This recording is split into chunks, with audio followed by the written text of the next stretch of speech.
자, 우리 이번 시간에는 여러분들 제2편 보험 법규 파트 들어가도록 할게요. 자, 우리 교재 100페이지의 제4장입니다.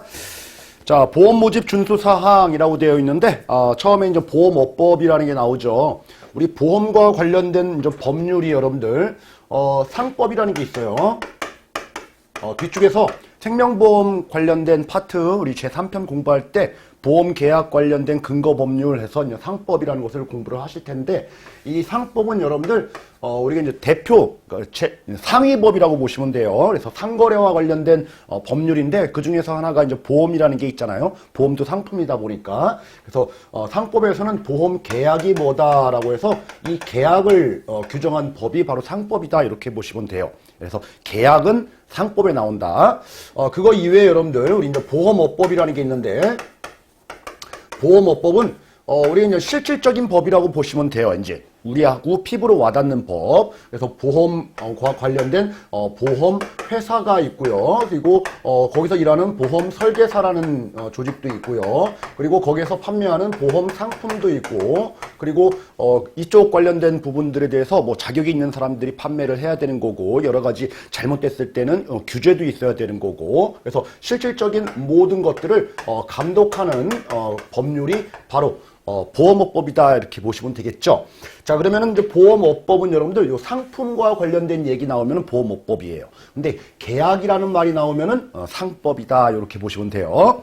자, 그러면은 거기 여러분들 한 7, 8번째 줄에 그런 말이 나오죠. 1962년도에 이제 보험업법이 만들어졌다. 그래서 예전에 만들어진 법으로 계속 개정돼 오면서 지금 오고 있는 것이다, 이렇게 보시면 되고요. 자, 우리 중간 정도 단락 지나서 이제 그런 말이 나옵니다. 보험업법은 보험업의 건전한 육성과 국민 경제의 균형 있는 발전을 기여함을 목적으로 제정됐다, 뭐 이런 말이 나와 있는데, 뭐 이 정도 눈으로 정도 읽는 걸로 넘어가도록 하죠. 자, 다음 단락에 우리 보험업법 제2조는 보험 상품을 위험 보장을 목적으로 우연한 사건 발생에 관하여 금전 및 그 밖에 급여를 지급할 것을 약정하고 대가를 수수하는 계약이 있다, 뭐 이런 말이 나와 있는데, 자, 우리 보험 상품에 대해서 얘기하고 있죠. 상품은 보험업법에서 규정했다라는 거예요. 그래서 보험 상품이라고 하는 것은 여러분들 계약자가 보험료를 내죠. 왜 내요? 위험 보장 받으려고. 그래서 우연한 사건 사고가 발생했을 때 우리 보험금 타려고 보험을 가입한다. 그런 상품이 바로 보험 상품이다라는 거예요. 그래서 나중에 우리가 돌려주는 받는 금액이 금전, 즉 보험금을 받을 수도 있고요. 그 밖에 급여라고 돼 있죠, 여러분들. 그래서 금전만으로 한정되는 건 아니에요. 그래서 보험금이다라고 얘기해서 반드시 우리 금전으로만 받는 것은 아니다. 그거 이외에 뭐 물건으로 받을 수도 있는 거예요. 그런데 실무상으로는 다 돈으로 받죠. 자, 어쨌든 이렇게 보험업법과 관련된 부분을 좀 봤고요. 자, 그 다음 줄에 이제 그런 말이 나오죠. 우리 보험업이라고 하는 것은 보험 상품의 취급과 관련하여 발생한 보험의 인수, 보험료 수수 및 보험금 지급 등을 영업으로 하는 것이다. 보험업이라는 게 또 나와 있네요. 그래서 업을 규정한 법이 바로 보험업법이다. 자, 상품을 규정한 법도 보험업법이다. 자, 그러면은 이런 보험업을 영위를 하는데, 이 업에는 여러분들 생명보험업이라는 게 있고, 손해보험업이라는 게 있고, 그리고 재산보험업이라는 게 있다. 이렇게 규정한 법률이 바로 보험업법이다, 이렇게 보시면 되겠죠. 자, 다음 단락에 여러분들 보험 감독 규정의 유형으로 여러 가지가 좀 나오는데, 이제 표가 하나 나오죠, 여러분들. 우리가 공시주의, 준거주의, 실질적 감독주의라고 돼 있는데, 보험 감독과 관련된 규정으로, 자, 이렇게만 하면은 보험업을 영위할 수 있어라고 해서 감독주의가 나온다는 얘기입니다. 첫 번째, 이제 공시주의라고 하는 것은 외부에 드러나는 거죠. 공시라는 얘기는. 그래서 뭐 재무제표라든지 손익계산서 뭐 이런 부분들을 법에서 정한 바대로 공시만 제때 해주면은 보험업 영위하는 데는 하자가 없어, 이런 뜻인 거예요. 그래서 공시주의는 외부에 공표만 하면은 보험업을 할 수 있다. 자, 그거에 비해서 이제 준거주의라고 하는 것은 뭔가의 기준이 있다는 얘기 있죠. 그 기준을 지키면은 괜찮다라는 게 바로 준거주의예요. 그래서 법에서 정한, 규정에서 정한 법대로만 하게 되면은 다른 것들 하자가 없는 한은 그대로 인정하겠다라는 게 바로 준거주의인데, 자, 우리나라라든지 여러 국가에서는 여러분들 이런 감독 방식이 공시주의라든지 준거주의를 채택하고 있는 게 아니고요. 실질적 감독주의를 채택하고 있다라고 보고 있는 거예요. 그러니까 실질이란 얘기는 법에서 정한 거 이외에도 계속적으로 모든 것들을 다 관리 감독하겠다라는 거죠. 그래서 실질적 감독주의를 읽어보니까 회사의 설립, 경영, 해산에 이르기까지 보험사업의 전 과정을 계속적으로 감독하겠다라는 거죠. 그래서 우리나라는 실질적 감독주의를 채택하고 있다. 뭐 이렇게 정리를 해두시기 바랍니다.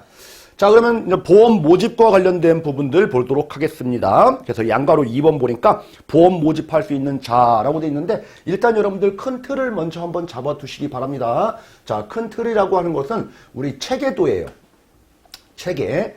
체계를 좀 잡으셔야 되는데 최고 위에가 이제 금융위원회라는 게 있어요. 금융위원회. 금융위원회, 이제 금융과 관련된 최상급 기관이라고 보시면 되는 거예요. 자, 그러면은 금융 중에서도 보험, 은행, 증권 여러 군데가 있겠죠. 자, 그 중에 하나가 이제 보험에 해당되는 거예요. 보험도 지금 봤듯이 여러분들 여러 종류가 있죠. 생명보험업, 그리고 손해보험업, 그리고 재산보험업 이렇게 되어 있다라는 거예요. 자, 그런데 이런 회사들이 여러 회사들이 있는데 이런 회사들을 다 관장하기에는 너무 힘들겠죠. 그래서 이 생명보험도 다 모아가지고 생명보험 협회 이렇게 협회라는 게 있어요. 그리고 손해보험도 마찬가지고 손해보험 협회 이렇게 있죠. 근데 이제 재산보험협회는 없어요. 재산보험은 왜 없냐면은 여러분들 생명보험과 손해보험 회사가 보험 영업을 하면은 재산보험도 다 겸용을 허용을 해요. 다 할 수 있게 이렇게 겸용이 이제 허용된다라는 거예요. 물론 생명보험 회사가 손해보험 회사의 상품을 판매하는 거는 인정하지 않아요. 이런 것들이 다 보험업법에서 지금 얘기를 하고 있는 거예요. 지금 우리는 보험업법을 공부를 하고 있는 중입니다.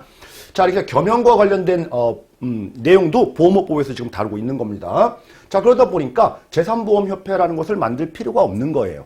생명보험이면 생명보험협회, 손해보험이면 손해보험협회 등록만 우리 관장만 하면 된다는 얘기죠.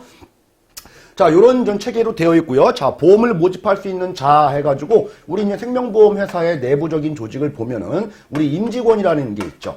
임직원, 그리고 설계사가 있죠, 여러분들. 설계사, 그리고 이제 보험 대리점, 이런 조직들이 있다라는 거예요. 그래서 우리 여러분들 앞쪽에서 공부했던 보험회사의 손해배상 책임 관련돼 가지고 우리가 임직원, 보험 설계사, 보험 대리점이 우리 계약자 등에게 피해를 줬을 때도 회사도 함께 책임을 진다, 뭐 이런 거 공부하신 적이 있을 거예요. 내 자식들이다 이렇게 보시면 되는 거죠. 자, 이거 이외에 우리가 판매 조직, 독립적인 판매 조직이 있는데, 자, 그 판매 조직이 우리가 보험 중개사다 이렇게 보시면 되는 거예요. 이거는 내 자식이 아니다 이렇게 보시면 되는 거죠. 그래서 이렇게 지금 구성이 되어 있다. 자, 그래서 판매할 수 있는 자는 여러분들, 그래서 박스를 보니까 보험 설계사, 보험 대리점, 보험 중개사, 그리고 보험회사의 임직원. 근데 이제 임직원 중에서는 여러분들 우리 이사자 들어가는 말하고 감사자 들어가는 말, 자, 이런 단어들이 들어가면은 이런 사람들은 판매하지 못합니다. 이렇게 이제 규정한다는 얘기죠. 왜 그러냐면은 여러분들 이사 감사는 2년 내지 3년간의 계약직이에요. 그래서 정규직이 아니다 보니까 우리가 보험 상품은 20년 이상 장기 상품인데 이렇게 2년 3년 동안 판매하고 빠져버리면은 우리 고객한테 피해가 될 수가 있으니까 이런 자들은 판매하지 못한다 이렇게 제한을 두고 있는 겁니다. 자, 이렇게 여러분들 우리가 판매 조직 채널을 좀 봤고요. 다음으로 이제 보험 설계사의 등록 제도를 보게 되면은 우리 생명보험 설계사가 있는 영업을 하려면 여러분들 어딘가에 내 이름이 등재가 돼야 돼요. 그렇지 않으면은 무자격자가 판매하면은 우리 고객님들, 국민들이 이제 피해를 볼 수가 있기 때문에 그런 거죠. 그래서 어디에 등록을 해야 되냐면은 설계사는 여러분들 다 마찬가지예요. 중개사도 마찬가지로 모든 사람들은 어디에 금융위원회에 다 등록이 돼야 되는 거예요. 여기에 등록이 돼야 된다. 등록을 이제 없애는 것을 우리는 말소라고 해요. 등록을 없애는 것을 말소. 등록과 말소는 다 금융위원회에서 하는 거예요. 자, 그런데 금융위원회가 모든 사람들을 다 이렇게 관리하기는 너무 힘드니까 그런 중간책, 그죠? 중간책의 역할을 준 곳이 생명보험이면 생명보험협회, 손해보험이면 손해보험협회에서 그 일을 대신한다라는 거죠. 그래서 등록과 말소 업무를 위탁해서 대신 처리하는 곳이 바로 생명보험협회다 이렇게 보시면 돼요. 자, 그러면 시험 문제가 설계사는 어디에 등록돼야 되느냐? 금융위원회. 그 업무는 누가 대신하고 있냐? 지금 생명보험협회. 이렇게 빈칸 채우기 문제로도 시험 문제 출제가 되니까 체크를 좀 해두시기 바랍니다. 자, 만약에 이렇게 등록이 안 된 자가 우리가 보험 영업을 하게 되면은 안 되는 거죠, 여러분들. 그래서 양과로 이번에 보험 설계사의 등록제도 취지해서 만약에 무자격자가 이렇게 위반해서 영업을 하면은 우리 보험업법에서는 어떤 제한을 두느냐라고 돼 있는데, 우리 마지막 줄 보니까 1년 이하의 징역 또는 1,000만 원 이하의 벌금에 처한다 이런 말이 나오죠. 자, 이렇게 우리가 벌칙 규정도 있다는 얘기죠. 1년 이하의 징역이란 얘기니까 감옥살이도 할 수 있다는 얘기예요. 그래서 이런 부분들은 좀 기억을 해두시기 바랍니다. 1년 이하의 징역, 1,000만 원 이하의 벌금. 자, 무자격자가 우리가 보험 영업하면 이런 보험업법상 벌칙 규정도 적용받을 수 있다. 자, 나중에 여러분들 벌칙 규정을 다 쭉 교재를 보시다 보면은 다 또 연속으로 나올 거예요. 자, 이런 부분들은 나중에 모아서 한 번에 정리를 하시는 게 훨씬 효율적인 학습법이 되겠죠. 그래서 뒤쪽에서 다시 한번 정리해 드리도록 하겠습니다. 자, 우리 3번 보죠. 자, 생명보험 또는 재산보험 설계사의 등록이라고 돼 있는데, 우리 생명보험 설계사가 이제 생명보험협회에 등록될 건데요. 우리 생명보험도 재산보험을 할 수 있다라고 했죠. 그러니까 재산보험 설계 요건을 갖추게 되면은 같이 이제 협회에 이제 등록을 하는 거예요, 함께. 자, 그럼 요건으로 보니까 우리 동그라미 1번 볼게요. 박스 안에 우리가 교육을 받아야 된대요. 그래서 여러분들이 지금 교육받고 있는 거예요. 20시간 이상. 그리고 동그라미 2번 보니까 시험을 합격하셔야 되는 거죠. 그래서 시험을 보신 다음에 우리가 교육과 시험을 다 이수하면은 이런 것들을 연수과정이라고 하는 거예요. 연수과정이 다 끝나고 나면은 등록을 하는 거죠. 금융위원회에. 그 일을 생명보험협회에서 대신한다. 자, 그러면 언제까지 그럼 등록이 돼야 되느냐라는 거죠. 1년이에요. 1년. 그래서 합격한 다음에 1년 이내에 등록이 안 되면은 그 이후에 1년 이후에는 여러분들 다시 교육받고 다시 시험 봐야 돼요. 그러니까 시험에 등록될 때까지의 유효기간이 1년 유예기간 준다. 이렇게 보시면 되는 겁니다. 자, 우리 다음 점 보니까 생명보험 또는 재산보험 관계 업무에 1년 이상 종사한 경력 괄호 열고 3년 이내. 그죠? 이런 자들은 교육을 이수한 사람이라고 하면은 등록이 가능하다. 이런 사람들도 마찬가지로 1년간의 유효기간은 둬요. 맨 밑에 점에 유효기간은 1년이다. 이런 말 나와 있죠. 자, 그래서 우리 설계사의 등록 요건은 여러분들 교육을 받아야 되고, 우리가 신입이에요. 처음으로 들어오신 분들 교육 플러스 시험에 합격을 하셔야 되고, 그리고 합격한 다음에 플러스 1년 이내에는 등록을 해야 된다라는 거고요. 만약에 경력자가 우리가 들어오게 되면은 경력자는 뭐예요? 시험은 안 받는데 교육만 받으면 되는 거예요. 그리고 1년 이내에 등록해야 된다. 이런 말이에요. 자, 경력 요건은 뭐라고요? 경력 요건은 자, 최근 3년 중에 1년 이상의 경력 요건을 갖추게 되면 된다. 해당 업무에. 생명보험이면 생명보험 업무에. 재산보험이면 재산보험 업무에 그 경력이 1년 이상인 자가 경력자가 되는 거죠. 자, 이런 요건들은 여러분들 메모 잘 해두시기 바랍니다. 자, 혹시 여러분들 교육과 관련돼서는 몇 시간이냐라고 하면은 20시간 이상 교육을 받아야 된다. 뭐 이런 것들도 함께 체크를 해두시면 되겠죠. 자, 우리 뒤쪽에서 또 공부를 하시겠지만 여러분들 우리 대리점과 관련된 부분들도 지금 한번 메모를 한번 해볼게요. 자, 대리점은 어떻게 신입 대리점도 있고 경력 대리점도 있어요. 자, 이런 자들은 여러분들 요 1년이 아니고 대리점은 2년이에요. 2년 내에 유효기간이 2년이라는 얘기죠. 마찬가지로 2년 내에 등록을 하라라는 게 이제 대리점 요건인 거고, 대리점의 경력 요건은 우리가 3년, 최근 3년 중에 1년 이상이 아니고요. 최근 4년 중에 2년 이상의 요건을 요구합니다. 그래서 대리점은 조금 더 까다로운 대신에 뭐예요? 더 기간을 많이 주죠. 그래서 일반적인 설계사와 대리점의 등록 요건이 좀 차이가 있다라는 부분들. 뭐 이렇게 어렵진 않죠. 설계사는 1, 대리점 2, 뭐 이런 식으로 해서 기억을 해두시면 될 것 같아요. 자, 다음 우리 표에 보니까 보험 설계사가 되지 못하는 자라고 했는데 뭔가 하자가 있으면 안 되겠죠. 첫 번째 점 보니까 피성년 후견인 또는 피한전 후견인. 뭐예요? 정신이 온전치 못하신 분들이다 이렇게 보시면 돼요. 자, 두 번째는 파산 선고를 받은 자로 복권되지 아니한 자 이렇게 돼 있는데 뭐 경제적인 파탄에 이른 자들, 이런 자들은 안 된다라는 거고요. 자, 세 번째, 네 번째 보기 전에 자, 첫 번째, 두 번째에서 여러분들 그러면 되는 자가 누구냐라는 거죠. 미성년자는 가능해요. 여기 제한이 없잖아요. 그죠? 그리고 신용불량자는 돼요. 파산자만 안 되는 거지. 이해하셨죠, 여러분들? 그래서 거기 옆에다가 메모 정도 해두시기 바랍니다. 미성년자는 되더라. 그러니까 고등학교 졸업한 이후에 바로 보험료를 하실 수 있다는 얘기예요. 그리고 신용불량자, 파산자가 아닌 이상은 가능하다라는 거 이렇게 메모해 두시기 바라고요. 자, 다음 세 번째 점부터 쭉 내려가서 보니까 첫 번째 그 제목이 보험업법이에요. 그러니까 보험업법을 뭔가 위반해 가지고 우리가 징역이라든지 집행유예라든지 여러 가지 처벌을 받았다, 벌금형에 받았다, 뭐 이런 경우 중대한 하자가 있다는 얘기죠. 자, 이런 자들은 형 집행 중에는 절대 보험 일을 하지 못해요. 자, 그리고 형 집행이 끝났다라고 해도 2년간은 보험 일을 못하더라라는 겁니다. 그래서 무슨 법의 위반이라고요? 이 보험업법의 위반자들은 일반적으로 2년 이상은 2년 내에는 보험 일을 하지 못한다. 이렇게 여러분들 큰 틀로 잡아두시기 바랍니다. 근데 이제 보험업법 말고 여러분들 뭐 도로교통법을 위반해가지고 뭐 벌금을 받았다 뭐 이런 자들은 가능해요. 그래서 보험업법 이외에 다른 법률의 위반자들까지도 보험설계사가 되지 못한다. 그건 아니에요. 그래서 보험업법에서만 제한을 하고 있다. 이렇게 보시면 되고. 자, 2년 말고 맨 마지막 점에 이제 3년이라는 말도 또 하나 나와요. 3년이라는 말. 이건 뭐냐면은, 우리 보험은, 금융은 돈과 관련된 부분이죠. 그래서 자금, 돈을 몰래 빼돌린 그런 혐의가 있었다라고 하면은 이거는 3년간은 보험 일을 못해요.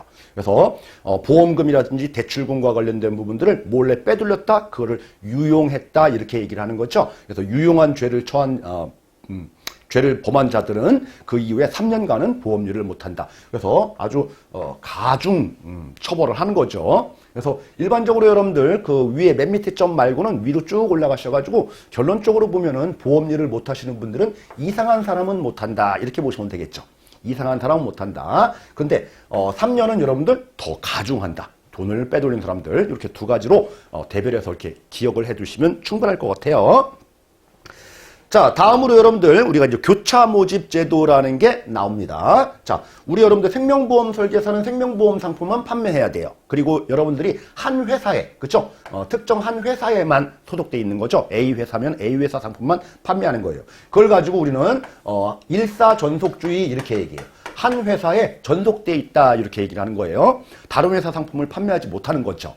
자, 그런데 우리 보험 설계사가 다른 생명보험사는 판매를 못하는 건 맞아요. 자, 그런데 손해보험회사의 특정 회사의 상품을 판매하고 싶어요. 그거를 허용했다라는 겁니다. 그래서 생명보험 설계사가 손해보험 설계사의 코드를 받고, 그쵸? 등록 요건 갖춰가지고 우리 등록되면 되는 거예요. 손해보험. 자, 그러면은 생명보험 상품도 판매할 수 있다. 물론 재산보험도 다른 종목이기 때문에 재산보험도 이렇게 취득해가지고 만약에 재산보험 회사가 있다라고 하면은 이런 것들도 다 가능한 거죠. 자, 이런 제도가 바로 크로스, 교차 모집 제도 이렇게 얘기를 하는 거예요. 그 말은 뭐예요? 일사전속주의를 좀 완화시켜서 풀어준 거죠. 그래서 일사전속주의의 예외다 이렇게 얘기를 하는 거죠. 그래서 교차 모집 제도는 여러분들 일사전속주의다라고 하면 틀려요. 일사전속주의의 예외다 이렇게 얘기를 하는 거죠. 자, 그런데 나머지 이 대리점이라든지 중개사라는 조직들은 여러분들 일사전속주의가 아니에요. 얘네들은 대리점은 특정 회사, 뭐 A 회사, B 회사, C 회사 다 가맹점을 체결을 하는 거예요. 손해보험도 마찬가지로. 그래서 대리점에 가면은 모든 회사의 상품을 다 판매해요. 그러니까 그 자체가 교차 모집을 하고 있는 거예요. 그러니까 교차 모집 제도를 별도로 부여할 필요가 없다. 자, 교차 모집 제도는 여러분들 설계사한테만 인정되는 제도이다. 이렇게 보시면 되겠죠. 그래서 교차 모집 제도가 우리나라 여러분들 들어온 게 2008년도부터 우리가 시행된 제도가 바로 교차 모집 제도이다. 이렇게 보시면 되겠네요. 그래서 거기 네 번째 줄에 일사전속주의의 예외다라고 되어 있죠. 우리 이제 다음 그림 나와 있죠. 설계사만 이렇게 그림이 되어 있는 거예요. 이해하셨죠? 자, 다음 여러분들 답은 보험회사 및 교차 모집 설계사의 금지사항이라는 건데, 자, 특정 A 생명보험사, B 손해보험사 이렇게 판매하고 있는데 뭐 손해보험사가 생명보험 그만두고 우리 회사로 오세요 막 이렇게 부정한 방법으로 하면 안 되겠죠, 여러분들. 또는 이 설계사가 나는 B 손해보험사의 상품을 판매하고 고객들을 다 이쪽으로 옮길 테니까 나한테 커미션을 주세요라고 해가지고 이게 뒷거래하면 안 되겠죠. 막 이런 것들이 바로 이제 금지 사항이다라는 거예요. 그래서 금지 사항과 관련된 부분들은 굳이 안 읽어보셔도 여러분들 우리 왼쪽에 있는 문제 이렇게 좀 풀어보시면은 충분히 다 푸실 수가 있는 거니까 여러분들한테 맡기도록 할게요. 자, 다음 여러분들 5번 보험설계사의 등록과 말소 절차라고 되어 있습니다. 자, 등록과 말소는 어디에 한다고요? 금융위원회. 그 일을 누가 대신한다고요? 생명보험협회가. 이렇게 보시는 거죠. 이게 바로 등록과 말소라는 거예요.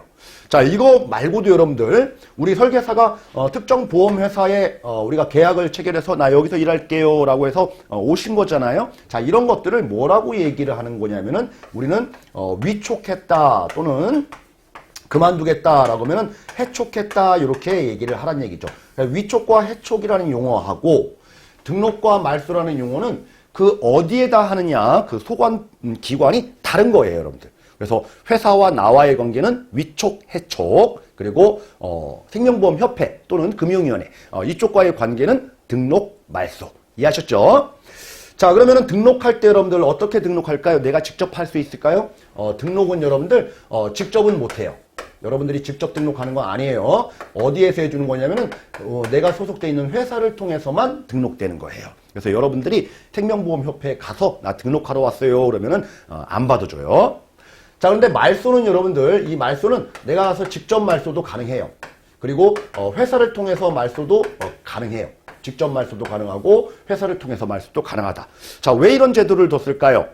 그쵸? 우리 일사전속주의이기 때문에 A 회사를 그만두고 B 회사로 내가 옮기고 싶어요. 그런 경우에는 당장 내일 옮기고 싶은데 회사에서 여기 등록이 됐다라고 하면 한 회사에 등록된 거죠. 그래서 다른 회사로 가서 또 등록하려고 하면은 일사가 아니고 이사가 되니까 앞에 거를 다 말소 처리한 다음에 다른 회사로 가셔야 되는 거예요.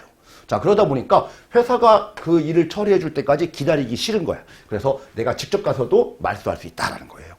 그러면 직접 갈 때는 뭐 가져가면 될까요? 내 신분증도 가져가야 되겠지만 회사하고 나하고의 관계를 끝냈다라는 요 해촉증명서를 가지고 생명보험협회 지부에 찾아가시면 된다는 얘기입니다. 그래서 직접 말소도 가능하다. 그래서 요 정도 개념 정도는 우리가 좀 알고 있을 필요가 있다라는 거예요. 그래서 자, 가번 설계사의 등록, 자, 나번 보험 설계사의 말소, 뭐 이런 말이 나와 있고요. 자, 우리 다음 페이지 쪽에 여러분들 박스에서 등록 말소 관련된 용어 이렇게 나와 있는데, 자, 등록과 말소는 협회랑 나랑 하는 거다. 그리고 위촉과 해촉은 어디랑 하는 거다? 회사랑 하는 거다. 이렇게 구분을 하셔가지고 기억을 해두시면 되겠네요. 자, 다음 4번에 이제 보험 설계사의 경력 확인이라는 게 있죠, 여러분들. 경력 확인은 우리 앞에서도 봤어요. 어디에서? 생명보험협회에서 경력 확인을 하는 거예요. 자, 왜 그러냐면은 여러분들 여기 회사에 다녔다가 다음 여기 회사 다녔다가 여기 회사 다녔다가 이렇게 다니게 되면은 경력 확인을 여기는 1년, 여기는 뭐 6개월, 여기는 뭐 3년, 여기는 1년 이런 것들을 각각 다 경력 증명서를 떼게 되면은 너무 번거롭잖아요. 자, 이런 일들을 다 우리 생명보험협회에서 다 주관해서 다 관리를 하고 있는 거죠. 그래서 일괄적으로 모든 경력을 확인할 수 있는 곳은 어디예요? 협회에서 가능하다는 얘기죠. 그래서 앞에서 이클린 보험 서비스라는 것들 공부했던 거 기억나실 거예요. 자, 6번 보겠습니다. 보험 설계사의 등록 취소 및 영업 정지. 뭔가 좀 잘못하면은 여러분들 등록한 것을 취소하고 정지를 매기겠죠. 누가요? 그쵸, 금융위원회가요. 그죠? 자, 금융위원회가 등록 취소 및 영업 정지라는 이런 처분을 하기 위해서는 뭔가 얘기를 들어봐야 되겠죠, 여러분들. 뭐예요? 청문을 거쳐야 된다. 얘기 들어야 된다. 어디가요? 금융위원회가. 자, 그래서 금융위원회, 청문, 뭐 이런 단어들을 빈칸 채우기 문제로도 출제를 하고 있네요. 자, 그러면은 우리 영업 취소라든지 영업 정지 둘 중에 어느 게 더 무거운 거죠? 우리 취소가 더 무거운 거죠. 없애는 거니까. 설계사를 그냥 말소시켜 버리는 거니까. 그쵸? 정지는 뭐 6개월 정지, 뭐 6개월 후에는 다시 일을 할 수 있는 거. 자, 이렇게 보시면 되는데, 자, 우리 취소 사유 해가지고 박스가 나와 있는데, 점점점점 보면 다 좀 안 좋은 일들을 한 거예요, 여러분들. 근데 이제 마지막 점만 잠깐 보시면은, 업무 정지 처분을 2회 이상 받은 경우. 그쵸? 업무 정지 처분. 업무 정지 처분을 2회 이상 받은 경우에는 너 안 되겠다. 정지를 2번 먹었으니까 이제 취소로 와라. 이거예요. 자, 다음에 여러분들 다음 박스 보니까 영업 정지 관련된 사유에서 마지막 점만 볼게요. 마지막 점 보니까 보험업법에 따라 과태료 처분을 2회 이상 받은 경우. 자, 과태료 처분이에요. 이 과태료는 뭔가 좀 잘못했기 때문에 이제 벌칙 규정으로 받은 건데 이 과태료 처분을 2회 이상 받으면은 바로 취소하는 게 아니고 정지 쪽으로 간다는 얘기입니다. 그래서 여러분들 정지 처분 2회 이상은 취소 사유이지만은 과태료 처분 2회 이상은 정지 사유이다. 요거 두 개를 좀 구분하실 필요가 있습니다. 한 번 시험 문제 나왔어요. 그렇죠. 상당히 좀 어려운 난해한 부분에 있는 문제가 시험 문제 출제를 했었는데 어쨌든 간에 출제를 한번 보였기 때문에 아주 어려운 문제를 출제할 때는 이런 것까지도 눈여겨보자라는 거예요. 자, 다음 전 보험 대리점하고 중개사를 보도록 할게요, 여러분들. 자, 우리 대리점이라고 하는 것은 보험회사를 위해 가지고 일을 하는데 여러 회사하고 다 가맹점을 맺는 거예요. 자, 어떤 일을 하냐면은 첫 번째 줄에 보니까 자, 보험계약 체결을 대리하고요. 보험료도 수령하고요. 그리고 영수증도 발급하고 뭐 각종 서비스를 제공하는 일들을 대리한다. 이렇게 되어 있죠. 자, 그러면은 여러분들 대리점이 못하는 게 있어요. 못하는 게 뭐냐면은 보험금 주는 거는 대리 못해요. 이해하셨죠, 여러분들? 그리고 우리 보험계약 체결하려면 여러분들 피보험자에 대한 상태를 심사하죠. 요거를 언더라이팅 이렇게 얘기했어요. 그래서 대리점은 언더라이팅을 대리하는 건 아니에요. 그래서 예를 들어 가지고 계약 적부 확인, 심사 뭐 이런 것들을 대리하지 않는다. 그래서 두 가지 보험금 지급 대리 그리고 계약 적부 확인과 관련된 대리는 안 한다. 그냥 일반적인 보험계약 체결과 관련된 서비스 대리만 하는 거지. 그거 이외에는 대리하지 않는다. 그리고 일사전속주의가 아니라고 했잖아요. 다 판매하고 있으니까. 자, 그러면 어디에 등록할까요? 그렇죠. 금융위원회. 자, 그런 일을 누가 대시할까요? 생명보험협회가 똑같습니다. 자, 다음 요건과 관련된 부분 우리 요건 우리 앞에도 했죠. 대리점은 2년. 그쵸? 그리고 경력 요건은 4년 중 2년. 요게 차이 있는 거지 나머지는 다 똑같다 이렇게 보시면 되는 거예요. 자, 그런데 대리점은 여러분들 개인 대리점도 있지만 법인 대리점도 있어요. 그래서 법인 대리점의 요건이 좀 추가돼요. 그래서 법인 대리점 요건은 여러분들 일반적으로 우리 첫 번째 점 보니까 뭐라고 돼 있습니까? 개인인 생명보험 또는 재산보험 대리점의 등록 요건을 갖춘 어느 한 사람은 있어야 된다. 그죠? 그래서 개인 대리점의 요건을 갖춘 자 한 사람 이상은 두면서 법인을 차려야 된다. 이거예요. 일반적인 기본적인 요건이. 한 명이에요. 그래서 4명 그럼 틀려요. 한 명. 자, 그런데 만약에 그 법인이 사이즈가 커요. 임직원 수가 100명이 넘어요. 그러면 여러분들 그 설계사 조직이 10% 이상이 있어야 돼요. 그래서 10분의 1 이상의 생명보험 설계사가 있어야지만이 법인 대리점이 되는 겁니다. 100명 넘는 대리점인 경우에는. 그래서 이런 부분들은 좀 체크를 하셔가지고 여러분들 법인 대리점은 조금 다르다라는 거 기억을 해두시기 바랍니다. 자, 다음으로 여러분들 우리 영업보증금이라는 말이 나와 있는데요. 우리 대리점을 영위하기 위해서는 여러분들 우리 보험회사에 영업보증금을 납부를 해야 돼요. 가맹점을 맺는 거니까 그런 거죠. 그래서 우리 대리점의 영업보증금은 누구한테 내는 거예요? 보험회사에 내는 거예요. 보험회사에 회사별로 가맹점을 체결하는 거니까. 그래서 여러분들 개인보험 대리점인 경우에는 영업보증금이 1억 원 이하이고요. 법인보험 대리점인 경우에는 영업보증금이 3억 원 이하예요. 이 정도는 기억을 해두셔야 돼요. 그리고 여러분들 요 법인 중에서도 우리 이제 금융기관이 이제 대리점으로 하는 경우가 있어요. 은행에서. 그걸 우리는 방카슈랑스 이렇게 다음에 바로 나와요. 자, 방카슈랑스 이렇게 나와 있는데, 자, 금융기관 보험 대리점인 경우에는 여러분들 가맹점을 맺어도 이 금융기관은 신뢰할 만하잖아요. 그러니까 별도의 영업보증금이 없이 영업보증금이 이제 면제돼요. 이런 것들. 그래서 일반적인 개인보험 대리점, 법인보험 대리점, 그리고 예외인 금융기관 보험 대리점의 영업보증금 규모가 이렇게 차이가 있다라는 부분들도 기억을 해두셔야만 하는 거고요. 자, 이거 누구한테 낸다고요? 그렇죠. 생명보험 회사, 내가 가맹점 체결하는 각각의 회사하고 이렇게 계약을 체결해서 예탁을 하는 거예요. 자, 다음 여러분들 우리 이제 보험 중개사 조직 볼게요. 자, 우리 보험 중개사는 우리 자식이 아니고 이제 남의 자식인 거죠. 네, 남의 자식과 관련된 부분들 독립적으로 밖에 나가가지고 이제 중개 일을 하는 게 바로 이제 중개사인데, 중개사 등록도 여러분들 금융위원회에 하는 거 맞아요. 금융위원회. 자, 그런데 이쪽 라인, 직계 라인이라고 하면은 직계 라인은 안 타요. 그러면 이제 금융감독원에서 다 처리할 수 없으니까 이런 일을 맡겼어요. 맡긴 기관이 여러분들 금융감독원이에요. 금융감독원. 그래서 우리 이제 중개사는 여러분들 금융감독원 라인을 탄다. 이렇게 보시면 되는 거예요. 우리는요, 생명보험협회 라인을 탄다. 그래서 중개사 등록은 누가 하는 거냐면은 금융감독원에서 해줘요. 자, 그리고 여러분들, 우리 중개사가 외부에서 독립적으로 일을 하다 보니까 만약에 회사가 자산과 부채 이렇게 봤을 때 부채가 너무 크다 그러면은 적자법인인 거죠. 적자법인은 등록 안 받아줘요. 이런 예외도 있어요. 그리고 중개사도 여러분들 영업보증금을 내야 돼요. 보증금 납부해야 되는데 어디에 납부하면 될까요? 회사에 납부요? 생명보험협회에 납부요? 이쪽 라인은 안 가요. 어디에요? 금융감독원에 납부하는 거예요. 이렇게. 그죠? 그래서 모든 것들, 우리 등록과 관련된 부분들도 금융감독원, 보증금 예탁도 금융감독원 라인을 타는 곳이 바로 보험중개사다. 이렇게 보시면 되겠죠?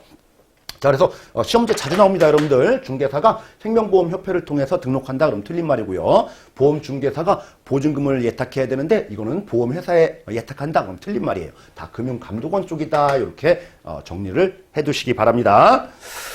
자, 다음으로 여러분들 우리 3번에 금융기관 보험대리점, 방카슈랑스 막 이런 말 나와 있는데요. 자, 우리 금융기관 보험대리점과 관련된 부분들도 한번 정리를 한번 해보죠. 자, 금융기관 보험대리점, 방카슈랑스라는 말 많이 들어봤죠? 우리나라에 있는 방카슈랑스는 여러분들 우리 2003년도 이후에 도입된 제도예요. 2003년도. 교차 모집은 몇 년도라고 했죠? 아까? 2008년도. 자, 우리 금융기관 보험대리점인데 그러면은 금융기관이 어디에 등록을 하느냐라는 거죠. 봤더니 박스를 보니까 여러분들 은행법에서 설립한 은행, 그리고 투자매매업자, 투자중개업자, 이거는 여러분들 증권회사 이렇게 보시면 돼요. 그냥. 그러니까 증권회사도 보험상품을 취급합니다. 저축은행도 되고요. 한국산업은행, 중소기업은행, 신용카드 회사도 되네요. 금융기관이라고 하면 웬만하면 다 되더라라는 거예요. 자, 그런데 자, 신용카드 회사도 여러분들 겸용여신업자는 안 돼요. 겸용여신업자 안 돼요. 신용카드만 여신만 전문적으로 하면 되는데 다른 일까지 같이 하는 겸용업자는 안 받아준다라는 거예요. 그래서 겸용여신업자가 포함된다라고 해서 아주 자주 나옵니다. 그래서 이런 부분들을 좀 체크를 해주시기 바라고요. 자, 다음으로 여러분들 모집 방법이라고 되어 있는데 어떻게 영업을 하는 거냐면은 점포 내에서만 영업을 해야 돼요. 점포 내에서만. 밖에서 영업하면은 우리의 영역을 침범하는 거예요. 아셨죠? 그래서 점포 내에서 특정된 장소에서만 영업을 해야 되는데 우리 점포 내 직원이 보험 모집과 관련된 직원이 여러 명 있으면 안 돼요. 그래서 딱 이 2명, 3명 안 돼요. 2명까지 지점마다 은행 가서 보험을 취급하는 자가 2명 이상이, 2명까지만 되는 거지 3명 넘으면 절대 안 된다. 이런 제한이 있다는 얘기입니다. 자, 또 하나는 여러분들, 우리 은행 홈페이지 한번 들어가 보신 분들 아실 거예요. 은행 홈페이지 들어가면은 은행 상품, 펀드 상품, 보험 상품, 이런 것들이 다 카테고리에 다 있어요. 그래서 인터넷을 통해서 우리가 보험 상품을 안내하고 홍보하고 이런 것들은 다 가능해요. 그렇죠? 이런 식으로 해서 이제 판매한다는 얘기죠. 그러면 판매하려면은 어디로 오란 얘기예요? 점포로 오란 얘기예요. 그래서 인터넷을 통해서 모집 행위도 가능하다. 단 사인은 점포에서 해라. 이거예요. 그래서 인터넷을 통해서도 가능하다라는 거 이렇게 책에 좀 나와 있죠, 여러분들. 자, 그리고 이거 이외에 여러분들 전화라든지 그렇죠? 이런 통신 판매. 통신 판매는 그러면은 안 된다는 얘기예요. 대원칙에. 그죠? 직접 대면 판매만 가능하다. 자, 그런데 여러분들 통신 판매를 허용하는 데가 있어요. 어디예요? 신용카드사는 우리 카드업자가 된다고 했죠. 겸용여신업자만 안 되는 거지. 신용카드 회사는 우리가 전화를 통해서 판매할 수도 있어요. 요거 하나는 또 예외예요. 왜 그러냐면 여러분들 신용카드 회사에 내가 이제 보험을 가입하려고 찾아가려고 하니까 큰 길가에는 신용카드 회사가 없죠. 여러분들. 주위에서 가만히 한번 봐보세요. 어디 이상한 데에 있어요. 찾아가기도 힘드니까 전화를 통해서 예외적으로 너네들은 판매할 수 있어 라고 해서 허용했을 뿐인 거지. 자, 일반적인 것은 통신 판매는 안 된다라는 거예요. 자, 다음으로 모집할 수 있는 상품의 범위가 나와 있는데 자, 모든 상품들을 다 판매를 하게 되면 여러분들 우리가 판매하는 주력 상품들을 우리가 침범하게 됩니다. 그래서 일정 한도까지만 허용을 하고 있는데 우리 표에 쭉 나와 있는데 너무 많죠, 여러분들? 너무 많아요. 자, 그러면 하나만 좀 기억하자고요. 그러면 생명보험회사의 주력 상품은 뭘까요? 사망보장인 거죠. 그래서 종신보험. 자, 종신보험은 우리 방카슈랑스를 통해서 은행에서도 판매할 수 있을까? 이건 안 돼요. 판매 못해요. 그래서 종신보험은 판매 못한다. 요 정도는 기억을 해두시기 바랍니다.